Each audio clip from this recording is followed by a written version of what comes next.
bagaimana sih mengkapitalisasi kisah-kisah di dalam Al-Quran. Seberapa pentingnya kisah di dalam Al-Quran.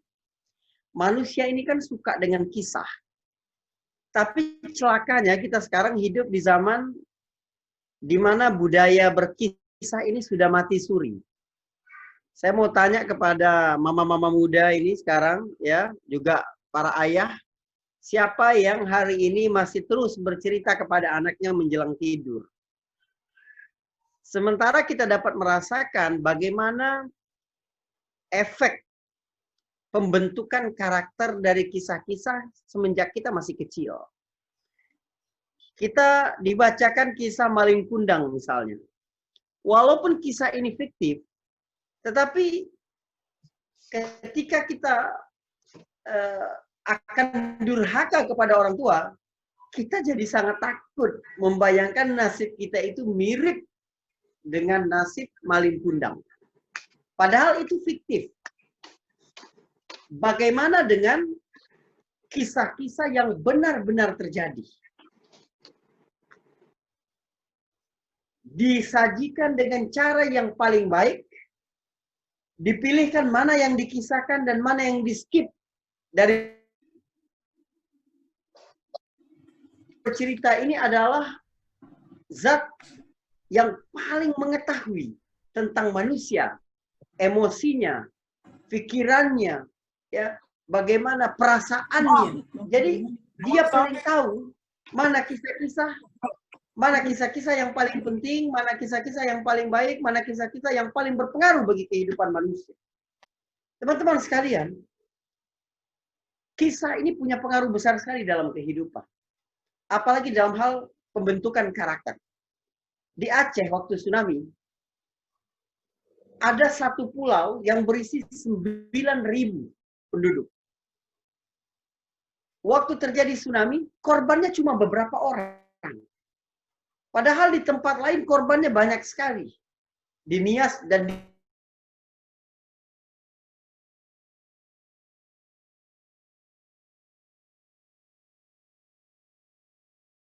anak-anak mereka bagaimana kalau sekiranya ombak tiba-tiba surut, binatang-binatang naik ke atas bukit, maka akan datang kiamat, maka akan datang ya gelombang sangat besar dan akan meluluhlantahkan semuanya.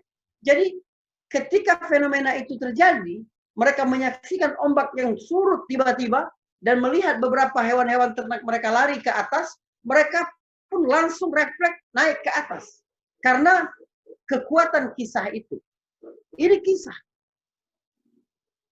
Cerita lain misalnya, Inggris dan Spanyol sama-sama terpuruk dalam Perang Dunia Pertama. Kalah mereka berdua. Tapi bagaimana kemudian Inggris menjadi negara yang maju, Spanyol kemudian tidak bertaring sama sekali. Kenapa begitu? Karena kekuatan kisah-kisah. Orang tua di Inggris bercerita kepada anak-anaknya tentang nenek moyang mereka bangsa pelaut. Anda bisa bayangkan pada awal abad ke-20 dulu, geopolitik itu sangat kuat. Punya rumus, who controls the sea, controls the world. Siapa yang mengontrol lautan, dia yang mengontrol dunia seluruhnya. Siapa yang menguasai lautan, dia yang menguasai dunia. Maka bagaimana negara-negara di dunia sangat murka ketika Mesir menasionalisasi terusan Suez. Maka di antara kompensasi Turki kalah perang adalah membebaskan kapal-kapal lewat di Laut Marmara, Laut Hitam. Tapi itu perjanjian itu berlangsung sampai 100 tahun. Sampai nanti 2023 Turki bisa ambil alih itu. Dan sekarang diganggu terus Turki. Jadi ini kekuatan kisah bahwa kita ini akan menguasai dunia karena nenek moyang kita dulu menguasai dunia. Mereka yang menguasai lautan. Sementara bangsa Spanyol dendam yang buruk kepada Arab membuat mereka mengisahkan cerita-cerita anekdot yang merendahkan bangsa Arab. Seperti cerita Alibaba, seperti cerita Abu Nawas, seperti cerita itu mereka merasa menang karena dapat memberikan image buruk orang Arab kepada anak-anak mereka. Tapi sebenarnya mereka sedang menggali kekalahan sejarah. Akhirnya anak-anak mereka timbul sebagai generasi yang lemah. Padahal ketika bangsa Arab pertama kali menduduki Spanyol, orang-orang berpendidikan berusaha untuk belajar bahasa Arab. Merasa lebih terhormat kalau teman-teman kumpul mereka adalah orang-orang Arab. Karena ilmu-ilmu semuanya dibawa dari Arab dan Timur Tengah. Subhanallah, lihat betapa pentingnya kisah di dalam kehidupan ini. Namun, sekarang keluarga-keluarga ini sangat sedikit bercerita kepada anak-anak mereka. Padahal, subhanallah, pengaruh kisah dalam kehidupan, Anda ingin membuat anak Anda pribadi yang tangguh, pribadi yang jujur, pribadi yang kuat, itu dilihat bagaimana Anda bercerita kepada anak-anak Anda. Kita ini, teman-teman sekalian, tidak bisa terbebas dari 3 zaman. Masa lalu, masa sekarang, dan masa yang akan datang. Rumus tentang sejarah yang benar adalah bagaimana masa depan satu bangsa tergantung bagaimana masa lalunya diceritakan pada hari ini. Masa depan satu bangsa tergantung bagaimana masa lalunya diceritakan pada hari ini. Saya berikan contoh. Sampai sekarang, banyak anak-anak di bangsa ini selalu memandang bangsa luar itu dengan sikap rendah. Merasa orang bisa berbahasa Inggris lebih maju. Merasa bule-bule bangsa barat itu selalu lebih unggul dari mereka. Merasa semua produk luar negeri itu lebih baik dari produk dalam negeri. Kenapa itu? Karena kita salah menceritakan masa lalu. Sehingga muncul mindset pecundang, ya, proletar atau proletar. Ya, bukan mindset pemenang yang muncul di dalam diri kita. Selama ini kita diceritakan tentang masa lalu bangsa ini apa sih? Yang kita dengar apa? Kita ini adalah bangsa yang dijajah 350 tahun. Iya nggak? Mulai sekarang, narasi ini buang jauh-jauh. Anda harus ceritakan dengan cara baru kepada anak-anak Anda. Kalau sekiranya terus ditanamkan bahwa kita ini bangsa terjajah, nggak kuat, kemudian dikuasai oleh asing, akan begitu terus. Yang perlu kita ceritakan adalah narasi yang berbeda tentang masa lalu tanpa mengubah data. Apa yang bisa kita ceritakan kepada anak-anak kita? Nah, kita adalah bangsa yang berjuang 350 tahun. Bukan bangsa yang dijajah 350 tahun. Subhanallah, ajaib nenek moyang kita itu. Bagaimana mengusir penjajah dengan pasukan yang terlatih, peralatan yang lebih canggih, kekayaan, ya, dan seterusnya. Dan mereka berada dengan seluruh kekuatan mereka, ditopang dari negara-negara mereka. Sementara kita kelaparan, senjata seadanya, lari ya dari satu hutan ke hutan yang lain. Tapi kita nggak mau menyerah. Kita ini bangsa yang kuat, bangsa yang memiliki daya bertahan yang sangat luar biasa. Sehingga kita tidak menyerah dan terus berjuang sampai kita memperoleh kemerdekaan ini. Ceritakan itu kepada anak-anak kita. Biar generasi berikut bukan generasi yang kalah lagi. Mereka melihat, kalian jangan sembarangan melihat bangsa kita ini. Kami akan berjuang. Kami sudah terbiasa susah. Kami adalah bangsa yang bertahan dan berjuang 350 tahun. Ini kekuatan kisah semua. Nah, ada yang unik. Teman-teman sekalian. Setiap orang itu punya kisah. Berapa banyak? Banyak sekali. Saya pagi ini sampai siang sudah punya mungkin 10 kisah. Kisah menemani anak belajar dari rumah, kisah pergi beli sarapan, kisah apa misalnya. Ya, ada mungkin 10 kisah-kisah ketika berangkat ke kantor, kisah ketika setiap orang itu. Jadi setiap hari kita ini memiliki puluhan kisah. Bagaimana kalau setahun? Ribuan kisah atau puluhan ribu kisah. Kisah dari kita masih kecil, kisah waktu di SD, kisah ketika nggak dapat nilai yang baik pelajaran matematika, ketika kita masuk SMP, ketika reuni, ketika apa, ketika macam-macam. Setiap kita ini mungkin ada 1000 kisah. Jadi kalau hari ini ada 7 miliar manusia, setidaknya ada sekitar 7 triliun kisah bagi makhluk yang hidup pada hari ini. Bagaimana kalau sejak zaman Adam sampai hari ini? Berapa banyak kisah? Dari sekian banyak kisah-kisah itu, Allah memilihkan beberapa kisah yang dia masukkan di dalam Al-Quran. Anda bisa bayangkan betapa pentingnya kisah-kisah di dalam Al-Quran. Ada beberapa teori tentang kisah-kisah di dalam Al-Quran. Misalnya, semua kisah yang Allah ceritakan di dalam Al-Quran itu bermakna kejadian serupa bakal terjadi di masa yang akan datang. Maka kita harus membaca itu agar kita tidak terperosok kepada kesalahan yang sama di masa yang akan datang. Imam As-Suyuti ketika menulis sejarah Khulafaur Rasyidun, sahabat-sahabat yang menjadi khalifah setelah Rasulullah, dia berkata, pengalaman itu bukan guru yang paling baik, bukan. Bukan guru yang paling berharga, bukan. Membaca sejarah lebih berharga daripada pengalaman. Umur kita ini terlalu terbatas untuk trial and error semua masalah. Anda cukup duduk, baca kesalahan-kesalahan orang lain, dan Anda tidak usah melakukan yang mereka lakukan sehingga Anda tidak salah. Jadi umur kita terlalu pendek kalau harus mencoba salah, mencoba salah, mencoba salah. Biarkan orang-orang terdahulu yang mencoba. Oh, kalau masak rendang terlalu banyak bumbu A misalnya, ketumbar rasanya akan begini. Kalau terlalu banyak serainya akan begini. Kalau terlalu banyak santannya akan begini. Kalau santannya dimasuk lebih dulu. Anda tidak harus mengalami kesalahan yang sama. Anda cuma cukup belajar dari sejarah. Ini pentingnya sejarah. Nah, Al-Quran memilih kisah-kisah mana saja.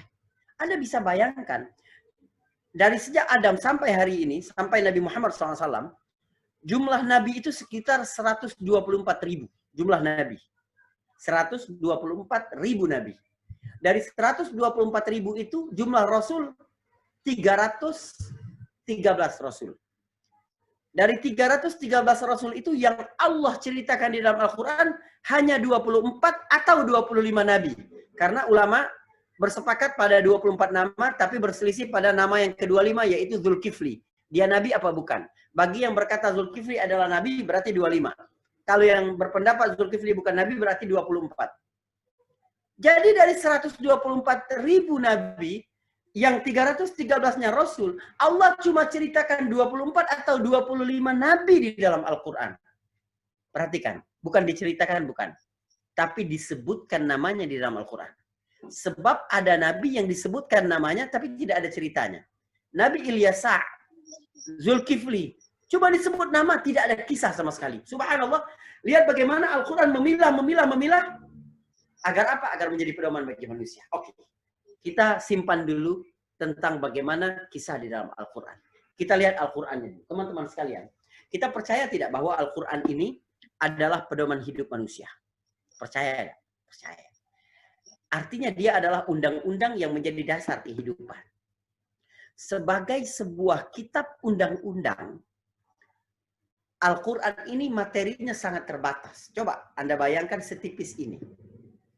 Hanya terdiri dari 6.236 ayat yang dibagi dalam 114 surah, 60 hizib, 30 juzuk. Untuk mengatur kehidupan manusia sejak diturunkan pada masa Nabi Muhammad SAW sampai nanti hari kiamat. Kita nggak tahu berapa ribu tahun lagi hari kiamat.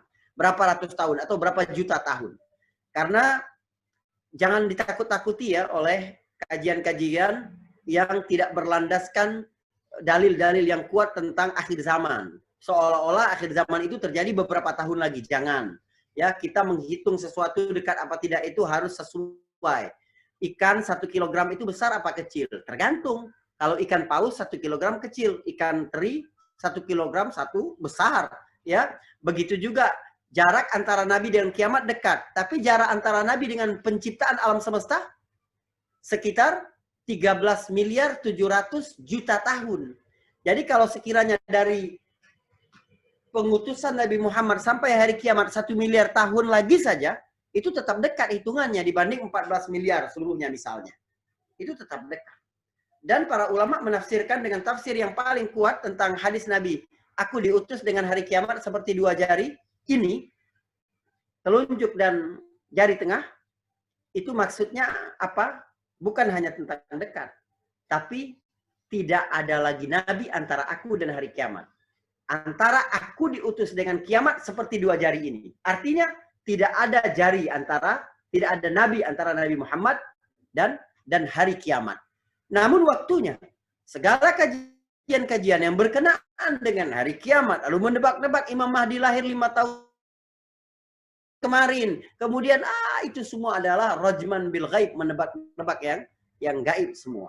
Al-Qur'an ini menjadi pedoman dari sejak 15 abad yang lalu sampai nanti pada hari yang kita tidak tahu sampai kapan, pada nanti hari kiamat. Padahal Allah Maha tahu bagaimana kehidupan manusia berubah, tantangan berubah, peluang berubah, cara hidup, budaya berubah semuanya. Dan Al-Quran ini undang-undang bagi seluruh kehidupan manusia, lintas generasi di semua tempat dengan latar belakang adat istiadat dan budaya yang berbeda-beda. Anda bisa bayangkan undang-undang yang hanya mengatur 270 juta orang dari Sabang sampai Merauke, dan itu terus diamandemen, ya, kita butuh perangkat undang-undang setebal apa? Mulai dari undang-undang dasar, undang-undang peraturan pemerintah pengganti undang-undang, peraturan menteri, peraturan daerah, banyak sekali. Tapi Al-Quran menjadi pedoman bagi manusia sampai nanti hari kiamat dengan ragam latar belakang budaya dan adat istiadat yang berbeda-beda. Artinya Allah sangat selektif memilih mana saja yang penting untuk menjadi undang-undang kehidupan manusia. Karena fungsi Al-Quran ini besar sekali. Dia menjadi hudan, kata Al-Quran, petunjuk. Dia menjadi nur, cahaya, inspirasi kehidupan. Dia menjadi syifa, terapi bagi banyak persoalan hidup. Dia menjadi tibyan, penjelasan. Dia menjadi furqan, timbangan, ya, pembeda antara yang benar dan yang buruk. Itu fungsi-fungsi Al-Quran. Maka Allah pasti pilihkan yang paling-paling penting dimasukkan di dalam kitab ini. Di tengah selektivitas yang tinggi itu, untuk menjalankan peran yang sangat besar sebagai petunjuk, cahaya inspirasi, terapi kehidupan, penjelasan rinci, standar baik buruk sesuatu, Allah memasukkan 30% lebih isinya adalah kisah-kisah. Artinya apa itu? Artinya, kalau kita abai terhadap kisah-kisah Al-Quran dan kita merasa isi Al-Quran itu hanya tentang hukum, tentang akidah, tentang ibadah, kita telah mengabaikan lebih dari 10 juz di dalam Al-Quran. Maka kita harus perhatikan itu. Mungkin banyak yang tidak populer di sini. Hanya beranggapan yang penting bagaimana sholat, bagaimana puasa, bagaimana syahadat, bagaimana. Tidak. Al-Quran harus dipandang secara lengkap. Dia baru akan menjadi pedoman, menjadi petunjuk, menjadi cahaya, menjadi terapi dalam kehidupan. Kalau kita ambil seluruhnya, maka kita perlu melihat kepada kisah-kisah Al-Quran. Apa yang ingin saya sampaikan? Ketika kita bicara tentang Al-Quran, sama pentingnya kita berbicara tentang halal haram sesuatu.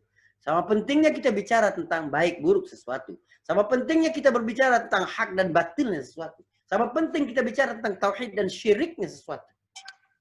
Ini kisah dalam Al-Quran. Dan Al-Quran ketika mengisahkan sesuatu, ini yang menarik. Pertama, tidak ada yang fiktif. Semuanya adalah kisah-kisah nyata. Ya, apa kata Allah? Laqad kana fi qisasihim. Laqad kana fi qisasihim ibratun li ulil albab. Di akhir surat Yusuf kalau tidak keliru. Sebentar. Akhir surah Yusuf ya. Ayat 100. Akhir banget. Ayat 111. Laqad kana fi qasasihim ibratun liulil albab ma kana hadithan yuftara walakin tasdiqal ladzi baina yadayhi wa tafsila kulli syai'in wa hudan wa rahmatan liqaumin yu'minun. Sungguh pada kisah-kisah mereka itu terdapat ibrah, pelajaran bagi orang-orang yang berpikir kisah-kisah di dalam Al-Quran itu bukan fiktif. Maka hadisan yuftara, bukan cerita yang dibuat-buat. Tetapi dia membenarkan kitab-kitab yang sebelumnya, menjelaskan segala sesuatu, menjadi petunjuk, menjadi rahmat bagi orang yang beriman. Ini fungsi kisah dalam Al-Quran. Jadi, tidak ada satupun kisah dalam Al-Quran yang fiktif. Artinya, benar-benar terjadi. Undang-undang Allah yang berlaku dalam kehidupan pada masa lalu akan berlaku pula pada hari ini. Kita ketika membaca surah kisah-kisah dalam Al-Quran, selalu Al-Quran akan mengubah kisah itu menjadi undang-undang yang berlaku sepanjang zaman. Allah bercerita kisah Nabi Yunus misalnya. Kisah Nabi Yunus, dia dibuang dari kapal, dimakan oleh ikan, dibawa ke dasar lautan. Coba, ini cerita masa lalu. Tetapi kemudian Allah bercerita bagaimana Yunus berdoa kepada Allah. Ya, Nabi Yunus berdoa kepada Allah. La ilaha illa anta subhanaka inni kuntu minaz zalimin. Teman-teman sekalian, berapa persenlah kemungkinan seorang anak manusia bisa selamat kalau sudah ditelan ikan dibawa ke dasar lautan? Berapa persen? Kemungkinan selamat, probability untuk selamat itu berapa persen? 0%. Berapa? 0%. Tetapi Allah selamatkan Nabi Yunus. Ini kisah masa lalu. Di akhir kisah Allah berkata apa? Wa kadzalika nunjil mu'minin. Demikianlah kami menyelamatkan orang-orang yang beriman. Artinya, kisah Yunus bukan hanya kisah masa lalu. Tapi begitulah kami akan menyelamatkan orang-orang yang beriman. Kalau engkau benar-benar beriman kepada Allah Subhanahu wa taala dengan sebenar-benar keimanan, engkau jatuh kepada persoalan yang menurut hitunganmu 0% bisa keluar dari persoalan itu, kamu akan diselamatkan Allah karena keimananmu. Wa kadzalika nunjil mu'minin. Itu gunanya kisah. Subhanallah. Lalu, apakah Al-Quran ini kitab sejarah? Bukan. Karena itu ketika Al-Quran bercerita, nggak penting kamu tahu tempatnya di mana, namanya siapa. Banyak dalam Al-Quran tidak dijelaskan. Bahkan ada episode-episode yang tidak Allah ceritakan. Misalnya ketika Allah bercerita pembunuhan anak Adam. Kisah dua putra Adam, Qabil dan Habil. Dalam surah Al-Ma'idah. Ayat 27, 28, 29, 30. Ya. Allah tidak ceritakan sama sekali bagaimana perasaan Hawa ketika tahu anaknya itu saling membunuh. Ya, membunuh. Satu membunuh yang lain. Padahal ini penting. Kita mau tahu bagaimana sih perasaan Hawa kehilangan dua anak sekaligus. Satu kehilangan karena meninggal, satu lagi karena lari. Bagaimana suasana keluarga itu sedang berbahagia sebenarnya karena akan menyiapkan pernikahan pertama di bumi antara dua pasang anaknya, Qabil dan Habil. Tapi semua rencana itu buyar karena pembunuhan ini. Bagaimana perasaan Hawa? Allah skip, Allah tidak ceritakan dalam Al-Quran. Ada bagian-bagian yang sengaja Allah lewatkan agar otakmu bekerja, imajinasimu bekerja. Apa? Karena cara melihat kesedihan, melihat peristiwa di setiap zaman berbeda-beda. Kalau semuanya dalam berkisah, kalau kita menulis cerita, kalau sekiranya ada beberapa bagian diceritakan terlalu detail, justru dia akan membunuh imajinasi. Ada beberapa penulis novel yang baik itu, ada beberapa keadaan yang dibiarkan mengambang biar imajinasi pembaca yang bekerja. Karena cara bersedih orang kota, cara bersedih orang kampung, cara bersedih orang punya banyak saudara, cara bersedih orang belum menikah, cara bersedih orang macam-macam. Allah tidak ceritakan itu. Begitu juga nama. Allah tidak ceritakan kisah. Nama Qabil dan Habil itu nggak ada dalam Al-Quran. Begitu juga nama Iklimah dan Labudah, sang perempuan calon jodoh mereka. Atau banyak nama dalam Al-Quran tidak disebutkan. Karena tidak penting kamu tahu ini sebagai sejarah, cerita masa lalu, bukan. Setiap kali Allah bercerita tentang satu kisah Al-Quran, maka yang paling penting adalah jadi pertanyaan dalam hatimu, apa tujuan Allah kisahkan cerita ini?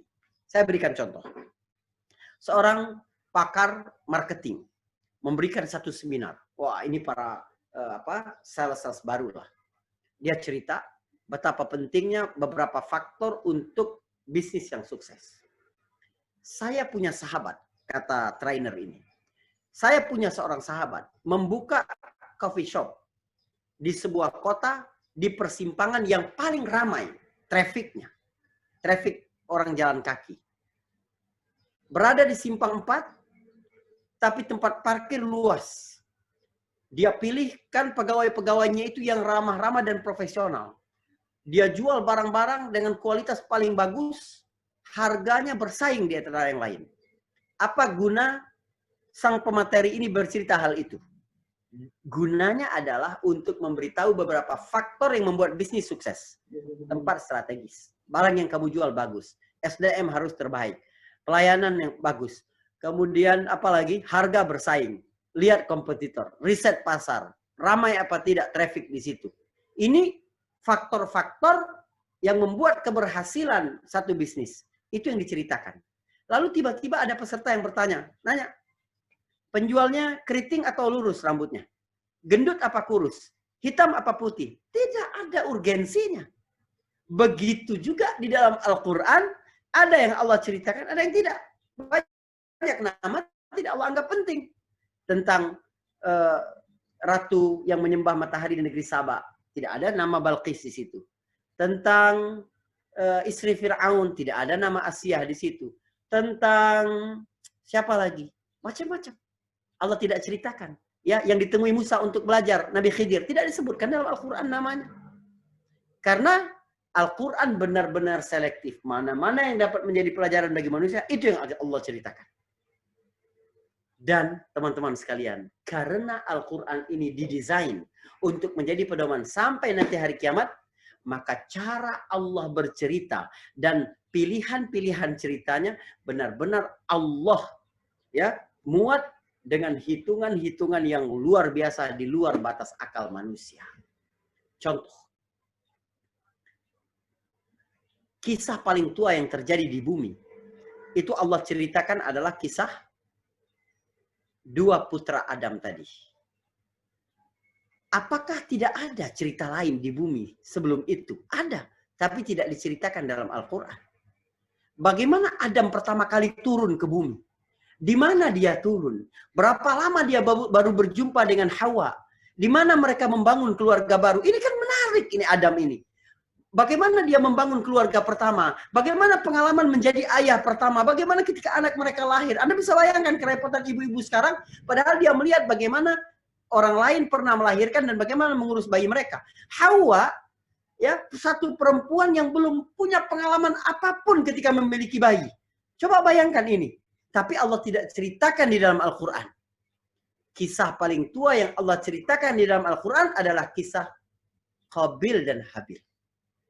Yang penting sekali ini berarti. Anda tahu, ketika kisah ini terjadi, berapa orang jumlah penduduk bumi? Telah berapa ribu tahun kisah ini terjadi? Ribuan tahun. Berapa jumlah penduduk ketika itu? Jumlah manusia? Nabi Adam, istrinya Hawa, Qabil, putra yang paling tua, dengan saudara kembarnya Iqlimah, Habil, dengan saudara kembarnya Labuda. 6 orang. Jumlah penduduk bumi pada hari itu 6 orang. Penduduk bumi pada hari ini 7 miliar manusia. Anda bisa bayangkan tidak? Di mana relevansinya Allah bercerita kisah yang terjadi di bumi ketika dihuni oleh 6 orang manusia untuk manusia yang mendiami bumi yang telah berjumlah 7 miliar manusia. Pasti tabiat kehidupan berbeda, kompetisi berbeda, kolaborasi berbeda, tantangan berbeda, peluang berbeda. Tapi begitu Allah ceritakan kisah ini dalam Al-Quran, berarti akan ada selalu pelajaran-pelajaran yang berharga di situ. Pasti. Jadi kalau kita buka nanti kisah dua putra Adam ini, oh ini begini. Oh kenapa Allah buka begini? Oh kenapa Qabil berkata begini? Oh kenapa Habil begini? Kenapa detik-detik Qabil bisa tega membunuh Habil itu? Bagaimana ceritanya? Bagaimana pembukaannya? Bagaimana hal-hal yang terjadi di dekat kita pada hari ini? Contoh lain. Saya kasih beberapa tes ya, biar Anda merasa penting sekali kisah Al-Quran. Kisah Yusuf. Allah sebutkan sebagai kisah yang terbaik. Nahnu naqussu 'alaika ahsanal qasas bima auhayna ilaika hadzal Qur'an. Kami ceritakan kepadamu kisah yang paling baik, ya, dengan mewahyukan Al-Qur'an ini kepadamu. Surah Yusuf ayat ketiga. Saya berpikir ya, ketika baca ayat ini, pasti Allah akan bercerita kisah terbaik. Pelaku utamanya pelaku utama yang terbaik. Tokoh utamanya pasti peran terbaik. Cara membuka kisahnya, cara membuka kisah terbaik. Jalan ceritanya dengan cara terbaik. Penutupnya, penutup yang terbaik. Intrik-intrik di dalamnya, cara-cara yang terbaik. Namanya terbaik. Lalu, bagaimana ketika kisah ini dibuka? Allah berkata, ya, idz qala Yusuf li abihi, ya abati inni ra'aitu ahada asyara kawkaban wasyamsa wal qamar ra'aituhum li sajidin. Ketika Yusuf bercerita kepada ayahnya perihal mimpi. Ya Allah. Pentingnya di mana ya Allah? Kisah anak ngobrol sama ayahnya tentang mimpi. Istimewanya di mana coba? Anak bercerita kepada ayahnya, ngobrol biasa anak dengan ayah. Temanya pun bukan tema besar, bukan membangun Ka'bah, bukan membangun kampung, bukan membangun peradaban, tapi mimpi. Coba Allah membuka kisah terbaik dengan cara begitu. Namun, begitu kita melihat dalam kehidupan hari ini, Allah yang bercerita kisah ribuan tahun yang lalu itu, saya merasa seolah-olah kisah ini dikisahkan untuk kita pada hari ini. Anak bercerita kepada ayahnya, subhanallah. Ini tentang kedekatan, pentingnya kedekatan antara ayah dan anak. Kita hidup pada hari ini di era banyak sekali jutaan anak-anak yatim secara de jure, walaupun secara de facto ayah mereka masih hidup. Kami di Iman Path, saya punya lembaga namanya Iman Path, itu meneliti, meriset perilaku orang kota dan bagaimana solusi syariat untuk itu. Jumlah waktu yang digunakan oleh ayah berjumpa dengan anak mereka itu, berbicara dengan anak itu, setiap hari kurang dari 45 menit. Itu sebelum masa gadget sekarang lagi. Kalau sekarang saya nggak tahu. Karena macet, mereka sudah pergi dari sebelum matahari terbit. Anak-anaknya beberapa yang belum bangun. Atau baru bangun sibuk. Mau mandi, mau siap-siap sekolah, dan seterusnya. Ketika ayahnya pulang ke rumah, sudah malam, letih, main handphone lagi. Berapa jam berbicara dan itu? Al-Quran merekam 17 dialog antara orang tua dan anak. Dari 17 dialog itu, cuma 2 dialog antara ibu dan anak. 1 tidak dijelaskan. 14-nya adalah dialog antara ayah dan anak. Pembentukan karakter generasi berikut tergantung bagaimana kedekatan sang anak dengan ayah. Memang, cinta dan kasih sayang didapati dari ibu.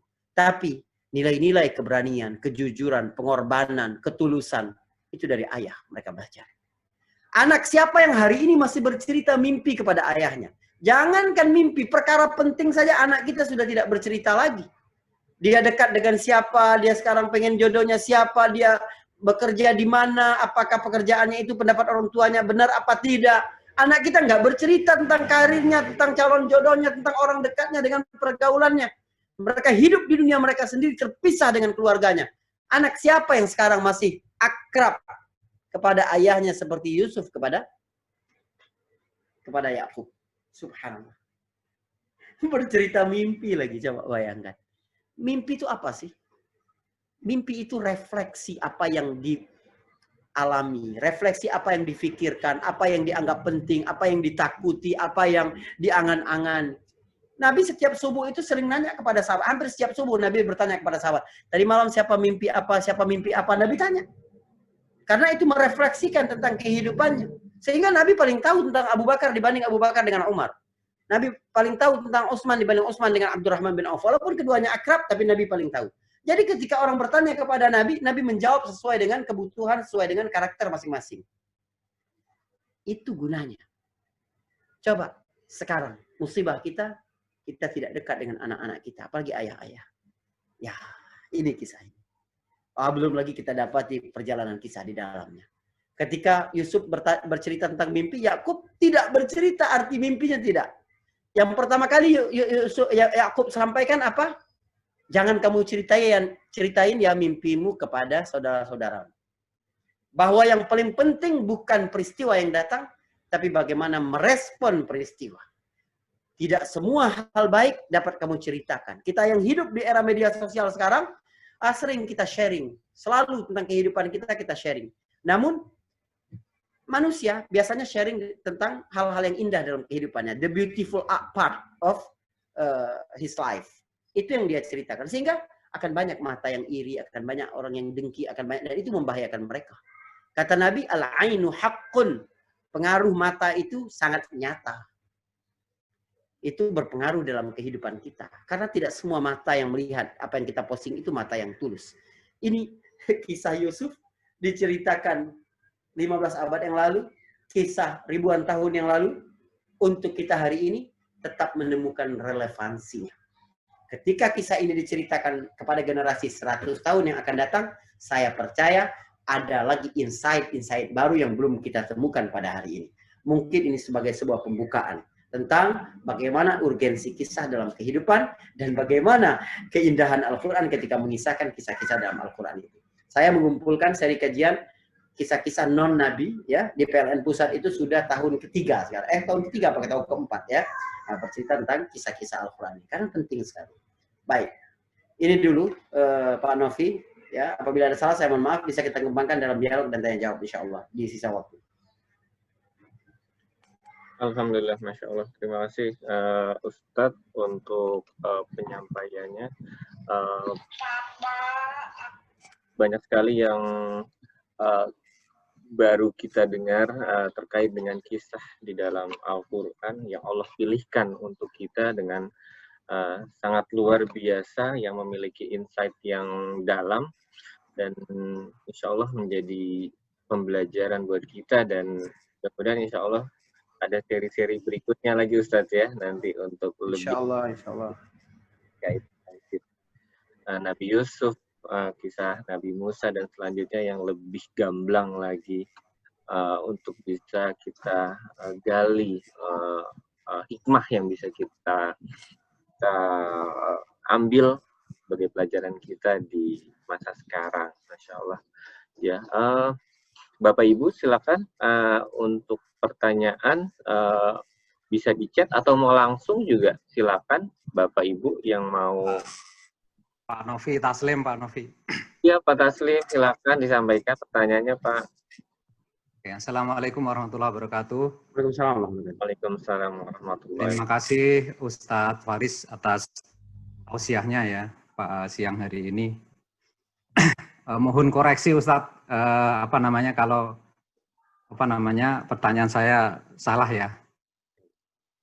Tadi Ustadz menyatakan bahwa semua statement yang ada di Al-Quran itu akan berlaku sampai yaumil kiamah lah gitu ya. Kalau mohon maaf, setahu saya ada beberapa sebenarnya yang di Al-Quran itu sudah tidak berlaku di zaman Rasulullah Shallallahu Alaihi Wasallam ya Ustadz ya.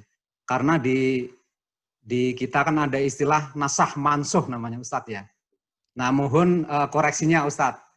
Karena memang tidak semua hukum di Al-Quran itu berlaku kepada umat Rasulullah Shallallahu Alaihi Wasallam. Demikian Ustadz, terima kasih. Wassalamualaikum warahmatullahi wabarakatuh. Waalaikumsalam warahmatullahi wabarakatuh. Masya Allah. Baik sekali. Bagus sekali pertanyaan. Baik. Yang tadi saya sampaikan adalah semua cerita yang dikisahkan oleh Al-Quran, ya, yang dimuat oleh Al-Quran, oleh para ulama tafsir, ya, mereka menyebutkan berarti kisah itu berpeluang, kisah yang sama berpeluang terjadi di masa yang akan datang. Bukan berkisah tentang hukum, bukan. Kalau tentang hukum misalnya Al-Quran bercerita umat-umat Bani Israel dulu kalau mau taubat harus bunuh diri. Ya, fatubu ila bari'ikum faqtulu anfusakum dalam surat Al-Baqarah. Itu tidak berlaku pada zaman Nabi Muhammad SAW.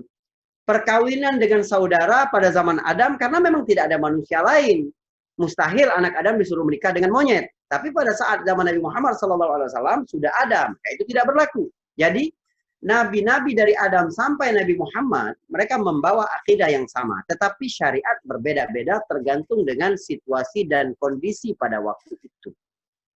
Yang saya maksud tadi adalah kisah. Semua cerita yang dikisahkan oleh Al-Quran, maka berarti jalan cerita yang sama berpeluang terjadi sampai hari kiamat. Gitu. Masya Allah. Makasih Ustadz. Baik, baik. Bagus sekali tapi. Sehingga kita bisa note lebih kukuh lagi. Siap. Jadi terkait dengan hukum ya Ustaz, tapi terkait kisah itu tetap berlaku sampai akhir zaman nanti. Kira-kira seperti itu ya Ustaz. Iya. Ibu, Bapak ada lagi yang mau ditanyakan? Silakan. Waktu kita masih ada, kurang lebih sekitar 15 menit lagi. Dari chat belum muncul. Pak Nopi dari saya, Pak. Bisa, Pak. Ya, silakan Pak. Langsung, Pak. Ya, Assalamualaikum warahmatullahi wabarakatuh. Waalaikumsalam. Assalamualaikum. Yang saya hormati Ustadz dan jamaah bintu wahid sekalian. Menarik sekali Ustadz membahas tentang kekhususan Al-Quran dalam kisah-kisahnya. Pertanyaan saya singkat Ustadz. Dalam surat Yusuf itu, kalau tidak salah itu Allah mengisahkan itu secara lengkap dan komprehensif ya Ustaz, tentang kisah Nabi Yusuf mulai dari lahirnya sampai dia menjadi raja dan seterusnya gitu Ustaz. Kira-kira hikmah apa yang dapat kita ambil dari kisah surat Yusuf ini Ustaz, yang begitu lengkap gitu Ustaz, dibandingin dengan cerita-cerita tentang Nabi Muhammad, tentang Nabi Adam dan sebagainya Ustaz. Baik, bagus sekali, Masya Allah. Jadi begini, kalau kisah yang paling lengkap itu bukan kisah Yusuf, bukan, tapi kisah Nabi Musa alaihissalam. Kisah Nabi Musa alaihissalam itu Allah ceritakan keadaan sebelum Nabi Musa lahir. Ketika Fir'aun baru bermimpi bahwa bakal diambil kerajaannya oleh orang Bani Israel. Fir'aun membunuh anak-anak dari Bani Israel yang lahir, bagaimana kelahirannya, bagaimana dia dihanyutkan ke Sungai Nil, bagaimana bahkan istrinya, mahar dia nikah, ya, pekerjaannya, dia menerima wahyu. Nabi Musa paling lengkap. Dan hampir di setiap juz Al-Quran itu, di semua juz Al-Quran itu ada cerita Nabi Musa alaihissalam. Tetapi kisah yang paling rinci dalam satu kesinambungan itu adalah Nabi Yusuf. Dari ayat 1 sampai ayat 100 di surah Yusuf itu cerita tentang Nabi Yusuf sejak dia kecil, bukan sejak dia lahir, sejak dia kecil sampai dia jadi penguasa Mesir. Cerita dia menikah tidak ada, cerita dia wafat tidak ada. Yang menarik adalah semua ayat yang bercerita tentang Nabi Yusuf di dalam surah ke-12 itu sama sekali tidak menyinggung Yusuf sebagai seorang nabi. Tidak ada cerita wahyu, tidak ada cerita mukjizat. Benar-benar Yusuf sebagai manusia biasa seperti kita. Sehingga nggak boleh kita bilang, dia kan nabi. Oh no. Ini bukan cerita Nabi Yusuf sebagai nabi, bukan. Kalau kamu tidak bisa menjaga kehormatan dirimu, jangan kamu berkata, Nabi Yusuf kan nabi beda sama. No. Ini kisah tentang Nabi Yusuf sebagai manusia biasa. Oke. Apalagi, sehingga ini bisa diterapkan bagi kita. Apalagi hikmahnya, kisah Yusuf ini hadiah dari Allah kepada Nabi SAW pada tahun kesedihan. Ketika dia sudah ditinggalkan oleh Khadijah dan pamannya Abu Thalib, siksaan semakin kuat dan Nabi menjelang hijrah. Jadi Nabi menjelang diusir dari Mekah. Kisah Yusuf ini datang untuk menghibur Rasulullah. Ini waktunya sangat relevan. Dan ini juga berlaku dalam seluruh kehidupan manusia. Seolah-olah Allah ingin berkata kepada Nabi ketika bercerita kisah Yusuf ini, Muhammad, kamu nanti bakal diusir loh ya. Kamu bakal disakiti oleh saudara-saudaramu, oleh kerabatmu di Quraisy, sebagaimana Yusuf dulu disakitin oleh saudara-saudaranya. Kamu akan terusir dari negeri Mekah, sebagaimana Yusuf kemudian terusir ke Mesir. Tapi di tempat asing itulah kamu akan memperoleh kekuasaan dan kekuatan. Sebagaimana Yusuf di Mesir memiliki kekuatan dan kekuasaan. Allah akan mengembalikan engkau lagi kepada saudara-saudara dan negerimu. Seperti Yusuf kemudian kumpul kembali dengan saudara mereka. Dan jadilah pemaaf seperti Yusuf memaafkan saudara mereka. Maka ketika terjadi Futuh Mekah, penaklukan kota Mekah, Nabi berkata, aku berkata kepada kalian seperti Yusuf berkata kepada saudara-saudaranya. La tasriba alaikumul yaum. Enggak ada dendam bagi kalian semua. Pergilah kalian semua bebas. Subhanallah. Luar biasa. Bagi kita sebagai umat manusia apa? Kita lihat. Bahwa di antara penyebab kita ini tidak berbahagia. Kita memaksa diri untuk paham seluruh bahasa takdir pada hari itu juga. Bacalah kisah Yusuf dan Anda akan tahu di balik setiap peristiwa yang tidak mengenakan bisa jadi ada kebaikan bagimu. Di balik kebaikan darimu bisa jadi ada ketidakbaikan bagimu. Kisah Yusuf ini dimulai dari mana? Yusuf adalah anak yang paling disayang oleh ayahnya. Baik apa tidak jadi anak yang paling disayang oleh ayah? Baik. Tapi akibatnya buruk. Saudaranya dengki, dimasukkan ke dalam sumur. Masuk ke dalam sumur baik apa buruk? Buruk. Tapi akibatnya baik. Dia jadi dibawa ke Mesir dan tinggal di rumah Perdana Menteri Mesir. Tinggal di rumah Perdana Menteri, baik apa buruk? Baik. Tapi akibatnya buruk. Yusuf difitnah sehingga dipenjara tanpa pengadilan. Penjara baik apa buruk? Buruk. Tapi karena di penjara itulah kemudian dia berjumpa dengan sahabat. Ya, dua sahabat yang kemudian memperkenalkannya kepada raja sehingga dia akhirnya menjadi menteri. Subhanallah, kehidupan ini. Baik berakibat buruk, buruk berakibat baik, baik berakibat buruk. Inilah tabiat kehidupan. Tidak ada sesuatu yang konstan begitu, tidak ada. Maka tugas kita adalah tetap berprasangka baik kepada Allah walaupun sedang berada pada peristiwa-peristiwa yang tidak baik. Bisa jadi kamu benci sesuatu tapi itu baik bagimu, bisa jadi kamu cinta sesuatu tapi itu tidak baik bagimu.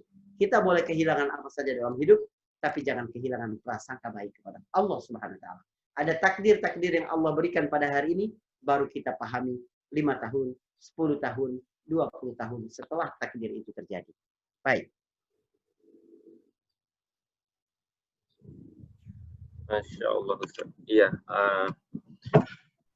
sangat-sangat menyentuh. Itu baru sedikit diulas ya, Ustaz, terkait dengan kisah Nabi Yusuf dan juga sedikit tentang Nabi Musa, menjadi pelajaran bagi kita dan bisa menjadi contoh kita sebagai manusia, bukan mengatakan kalau Nabi Yusuf seorang nabi gitu saja. Ya, Bapak Ibu ada lagi yang mau ditanyakan? Kita masih ada waktu lagi. Mau tanya dong Pak Novi. Ya, Bapak. Prastio nih, Prastio. Ya, Mas Pras. Silakan Mas Pras, langsung. Assalamualaikum Pak Ustadz. Waalaikumsalam warahmatullahi wabarakatuh. Dari mana ini? Wilayah mana? Tetangganya Pak. Tetangganya Pak Novi. Masya Allah. Orang Depok juga, Ustaz. Baik. Depoker. Mau tanya nih Pak Ustadz, kan ini kan banyak kisah-kisah Nabi ya, kisah-kisah terbaik di Al-Quran. Nah, beberapa kali saya menceritakan baru kisah Nabi Muhammad nih gitu kan. Nah ini gimana ya Pak Ustadz, cara menceritakan yang pas, terus waktu yang pas gitu, terus gimana ya, biar masuk ke memori anak gitu. Makasih Pak Ustadz. Baik, bagus sekali.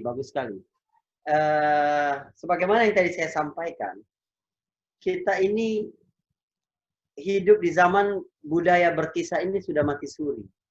Padahal kisah ini berpengaruh banget kalau kita mau membentuk anak itu melalui kisah. Anak-anak antusias dan pada saat itulah cara kita memasukkan nilai-nilai. Tetapi karena budaya ini sudah mati suri, keterampilan orang tua dalam berkisah sangat kurang.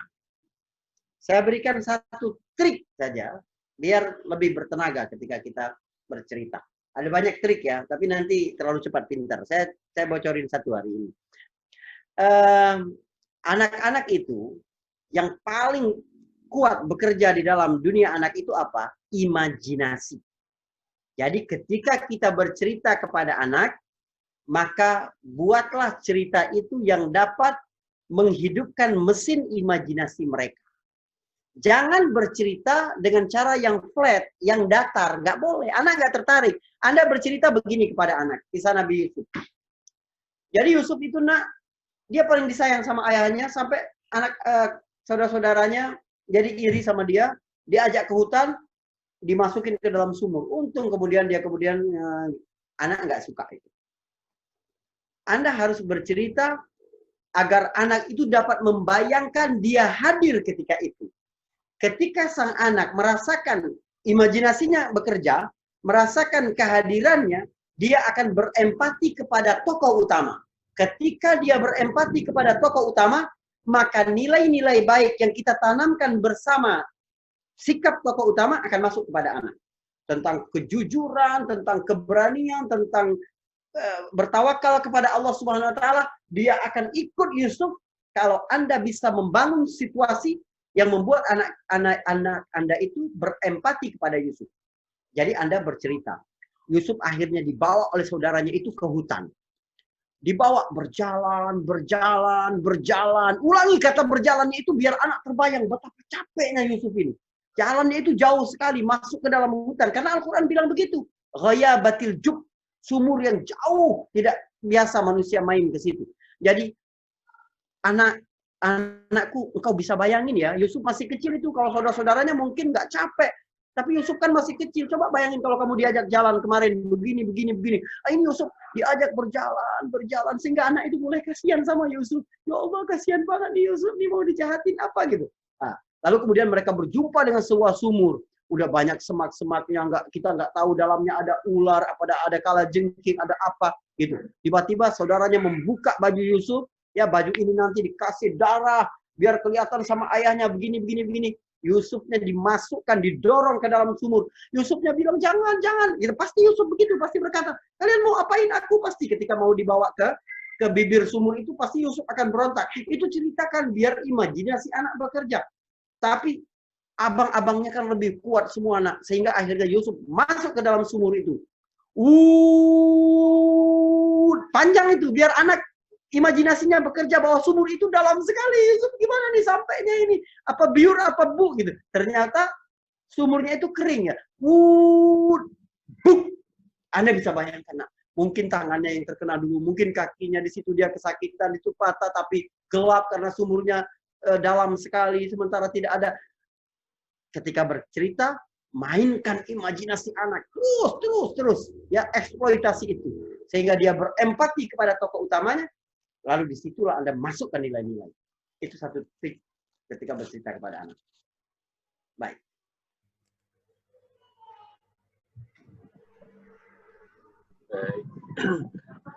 Itu Mas Pras ya. Nah, jadi insya Allah mudah-mudahan menjadi ilmu baru bagi kita untuk bisa kita praktekkan. Mungkin mulai hari ini kita bisa berkisah untuk bisa memberikan pembelajaran untuk anak-anak kita, terutama memang banyak yang di sini memang orang tua muda, Ustaz. Jadi memang yang pas sekali kalau mengisahkan kepada anak-anaknya yang masih usia SD, mungkin TK gitu ya, yang insya Allah menjadi sangat mendalam untuk bisa menempel di memorinya yang insya Allah dibawa terus sampai nanti besar dan insya Allah menceritakan lagi ke anak-anaknya lagi. Ya, alhamdulillah kita sudah di ujung waktu, Ustadz, di jam 1.30 untuk kajian kita kali ini, pas 1 jam sesuai dengan jadwal.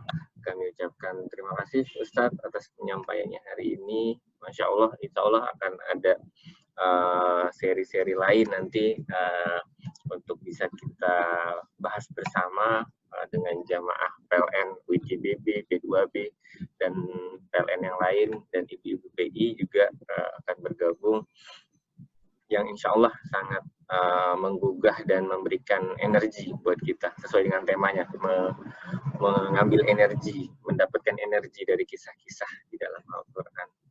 Untuk di ujung, mohon izin Ustadz, mungkin bisa ditutup dengan doa bersama dari Ustadz. Silakan. Baik. Mari kita berdoa kepada Allah. Allah lindungi kita semua. Allah beri kita keselamatan dunia dan akhirat. Allah angkat wabah penyakit. Allah jaga kita, keluarga kita. Ya, itu isi doa kita pada hari ini, dan minta yang sakit Allah angkat penyakitnya. Bismillahirrahmanirrahim. Alhamdulillahirabbil alamin. Allahumma shalli ala Muhammad wa ala ali Muhammad. Ya Rabbana lakal hamdu kama yanbaghi li jalali wajhika wa 'azimi sultanik. Allahumma 'afina warzuqna wahfazna. Allahumma inna nas'aluka al-'afwa wal 'afiyah fid dunya wal akhirah. اللهم إنا نسألك العفو والعافية في ديننا ودنيانا وأهلنا ومالنا. اللهم استر عوراتنا وأمن روعاتنا واحفظنا من بين أيدينا ومن خلفنا وعن يميننا وعن شمالنا ومن فوقنا ونعوذ بك أن نغتال من تحتنا. اللهم ارفع عنا البلاء والوباء والفحشاء ما ظهر منها وما بطن. اللهم إنا نعوذ بك من البرص والجنون والجذام وسيء الأسقام. اللهم اشف مرضانا ومرضى المسلمين. أنت الشافي لا شفاء إلا شفاؤك شفاء لا يغادر سقما. اللهم اشف مرضانا ومرضى المسلمين وارحم موتانا وموتى المسلمين. اللهم اغفر لنا ولوالدينا وارحمهم كما ربونا صغارا ولجميع المسلمين والمسلمات والمؤمنين والمؤمنات الأحياء منهم والأموات إنك سميع قريب مجيب الدعوات. اللهم إنا نسألك الهدى والتقى والعفاف والغنى ونسألك مكارم الأخلاق. ربنا لا تزغ قلوبنا بعد إذ هديتنا وهب لنا من لدنك رحمة إنك أنت الوهاب. ربنا آتنا في الدنيا حسنة وفي الآخرة حسنة وقنا عذاب النار. وصلى الله على محمد وعلى آله وصحبه وسلم والحمد لله رب العالمين. Assalamualaikum warahmatullahi wabarakatuh. Waalaikumsalam warahmatullahi wabarakatuh. Terima kasih Ustadz untuk penyampaiannya dan juga doa bersamanya untuk di hari ini. Mohon maaf untuk kurang-kurangnya mungkin untuk kajian hari ini nanti kita lengkapi lagi insya Allah Ustadz ya, nanti kita berkoordinasi lagi untuk kajian berikutnya. Dan terima kasih Bapak Ibu jamaah karyawan-karyawati PLN yang bergabung di hari ini. Untuk menutup kegiatan hari ini, mari kita baca doa kafaratul majlis. Subhanakallah bihamdika asyhadu an la ilaha illa anta astaghfiruka wa atubu. Terima kasih semuanya. Wabillahi taufiq wal hidayah. Assalamualaikum warahmatullahi wabarakatuh. Waalaikumsalam. Amin, Ustaz. Ampun semuanya, insyaallah barakah semuanya. Terima kasih Ustaz. Ya, Pak Nafi dan semua. Assalamualaikum. Waalaikumsalam warahmatullahi wabarakatuh.